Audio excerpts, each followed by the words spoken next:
एकदम झटपट आणि स्वीट आणि खूप सुंदर असा आपला हलवा तयार आहे। एकदम शाही स्टाईल होतो, तर नक्की ट्राय करा। तर पहा किती सुरेख दिसत आहे। तर आवडला असेल तर लाईक करा, शेअर करा आणि सबस्क्राइब करा।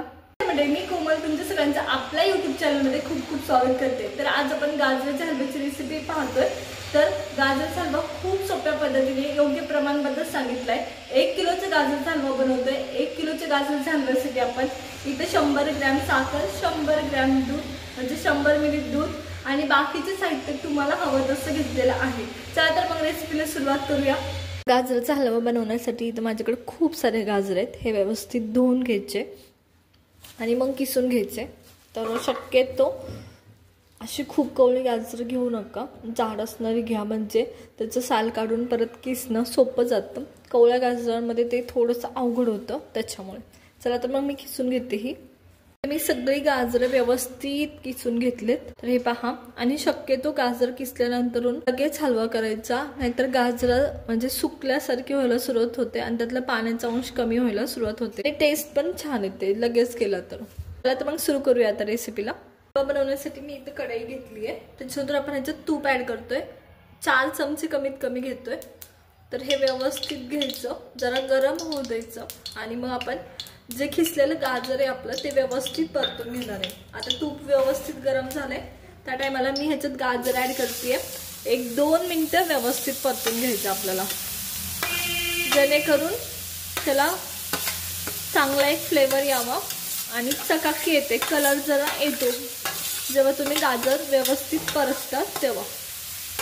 तर याच्यासाठी गॅस बारीक करायचा, मीडियम गॅस करायचा आणि गाजर परतून घ्यायचं या पद्धतीने। तर व्यवस्थित परतून घ्यायचा। तुम्हाला लगेच जाणवतं की कलर मध्ये थोडासा बदल होतो जेव्हा तुम्ही गाजर तुपावर परतून घ्यायचा। 2 मिनिटं तरी परतून घेणार आहोत आपण व्यवस्थित या पद्धतीने। जर 2 मिनिटं व्यवस्थित परतून घेतले, आता आपण काय करणार आहोत, दूध ऍड करणार आहोत। तर मी इथं दूध गरम न करता घेतलीये, माझं दररोजचं असलेलं। तर ते दूध ऍड करतोय। तर तुम्हाला हवं तेवढं तुम्ही दूध ऍड करू शकता, ते शिजण्यासाठी लागतं त्याच्यामुळे। तर मी इथं 1 मोठी वाटी दूध ऍड करतेय आणि ह्या दुधातच आपण गाजर व्यवस्थित शिजवून घेणार आहे। तर आता एक गोष्ट लक्षात ठेवा, इथे मी दूध ऍड केले, गाजराला त्याचं सुद्धा पाणी सुटतं। तर व्यवस्थित याच्यातच आपल्याला हे शिजवून घ्यायचंय। दुधाऐवजी तुम्ही मिल्क पावडर ऍड करू शकता। दूध नसेल वापरायचं तर पाणी घ्या 1 वाटी, त्याच्यात एक अर्धा वाटी मिल्क पावडर घ्या आणि त्याच्यात ते व्यवस्थित मिक्स करा आणि ते ऍड करू शकता। ते सुद्धा नसेल टाकायचं, खवा ऍड केला तर चालतो, पण खवा तुम्हाला साखर टाकल्यावर ऍड करायला लागतो, त्याच्या आधी ऍड करायचं नाही। तर शक्यतो मग असं करा, दूध टाका, नाहीतर मग मिल्क पावडर वापरा। खवा पण 1-2 चमचे ऍड केला जातो, खूप जास्त ऍड नाही केला जात। एक त्याला रिचनेस येण्यासाठी, एक शाही लुक येण्यासाठी। जर तुम्हाला खूप स्पेशल गाजराचा हलवा करायचा असेल तर खवा, जसं आपण लौकी म्हणजे दुधी भोपळ्याच्या हलव्यासाठी ऍड करायला सांगितलं होतं मी, त्याच पद्धतीने गाजराच्या हलव्यात सुद्धा करता येतो। तर हे व्यवस्थित आता याच्यातच शिजून घ्यायचं। कमीत कमी 15 मिनिटं लागतात शिजायला गाजर। चला तर मग याच्यातच शिजून घेणार आहे। मध्ये मध्ये काढून पाहायचंय खाली चिटकतोय का, मध्ये मध्ये हलवायचंय सुद्धा। एकदा शिजायला ठेवलं म्हणजे तसंच ठेवायचं नाही, नाहीतर गाजर खाली चिटकून बसेल, तर ही काळजी घ्यायची। चला तर मग झाकण ठेवते मी आणि व्यवस्थित शिजवून घेते। आपला हलवा व्यवस्थित झालाय। आता मी झाकण काढले हलव्यावरचं, मध्ये मध्ये हलवलंय कंटिन्युअसली, नाहीतर हलवा खाली चिटकून बसतो। त्याच्याबरोबर ह्याच्यात ड्रायफ्रुट्स ऍड करतोय, तुम्हाला हवे ते तुम्ही ड्रायफ्रुट्स ऍड करू शकता। तर आता हे हलवून घ्यायचं आणि आता आपण साखर ऍड करणार आहोत। तर साखरेचं प्रमाण तुम्ही ठरवायचे तुम्हाला किती हवं ते, कारण खरं तर 100 ग्रॅम साखर लागते जेव्हा तुम्ही 100 ते 125 ग्रॅम साखर लागते जेव्हा तुम्ही 1 किलोचा हलवा बनवतात तेव्हा। पण त्याच्यापेक्षा कमी किंवा त्याच्यापेक्षा जास्त थोडीशी तुम्ही टाकू शकता। खरं तर हलवा हा थोडासा सपकच चांगला लागतो, खूप अति गोड केला तर तो तेवढा चांगला लागत नाही, त्याच्यामुळे थोडीशी कमी टाकली तर अतिउत्तम। साखर ऍड करून घेते। साखर घातल्यावर आणखी पाणी सुटणार आहे, त्याच्यामुळे आणखी हे हलवा शिजत जाणार आहे, एवढं लक्षात ठेवायचं। हलवा व्यवस्थित मिक्स करून घ्यायचं साखरमध्ये आणि परत आणखी पाणी सुटणार आहे साखरेचं, तेव्हा आणखी शिजवून घ्यायचं आहे। चला तर मग हे मी असंच शिजवून घेते आता।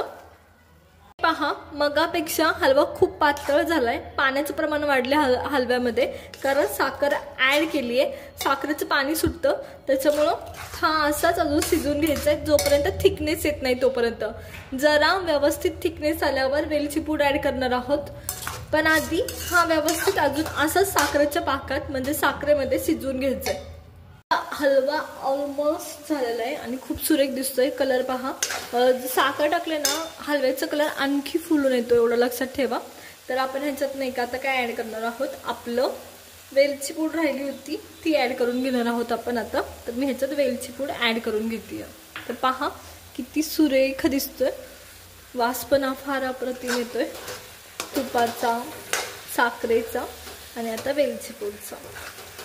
हलवून घ्यायचं वेलची पूड, अप्रतिम अति सुरेख अति सुंदर असा गाजराचा हलवा तयार आहे ह्या सीझन मधला। तर काढून घेऊया प्लेटमध्ये। किलोचा हलवा हा 4 ते 5 माणसांसाठी किंवा 5 ते 6 माणसांसाठी पुरेसा होतो, भरपूर होतो त्यांच्यासाठी। पण फक्त हलवा असेल तर जर तुम्ही आणखी काही देणार असाल तर मग मात्र 8 ते 9 माणसांसाठी किंवा 8 माणसांसाठी पुरेसा होतो। तर नक्की ट्राय करा हा हलवा। आवडला असेल तर लाईक करा, शेअर करा आणि सबस्क्राईब करा। मी काढून घेतलीये प्लेटमध्ये, तर खूप सुरेख होतो, खूप अप्रतिम लागतो। तर हे पहा व्यवस्थित झालाय, एकदम छान झाला आहे। तर सर्व हलवा मी असंच काढून घेणार आहे प्लेटमध्ये। तर चला मी काढून घेते सर्व हलवा असंच। सर्व हलवा काढून घेतलाय, थोडेसे ड्रायफ्रुट्स ऍड करतोय आपण याच्यावरती, तर फार अप्रतिम दिसतं, त्याच्यामुळे नक्की ऍड करा। आवडत असेल तर जास्त करा। आजच्या आपली गाजराच्या हलव्याची रेसिपी कशी वाटली हे आम्हाला कमेंट करून नक्की सांगा। रेसिपी आवडली असेल तर लाईक करा, शेअर करा आणि सबस्क्राईब करा। भेटूया नवीन रेसिपी सोबत, तोपर्यंत धन्यवाद।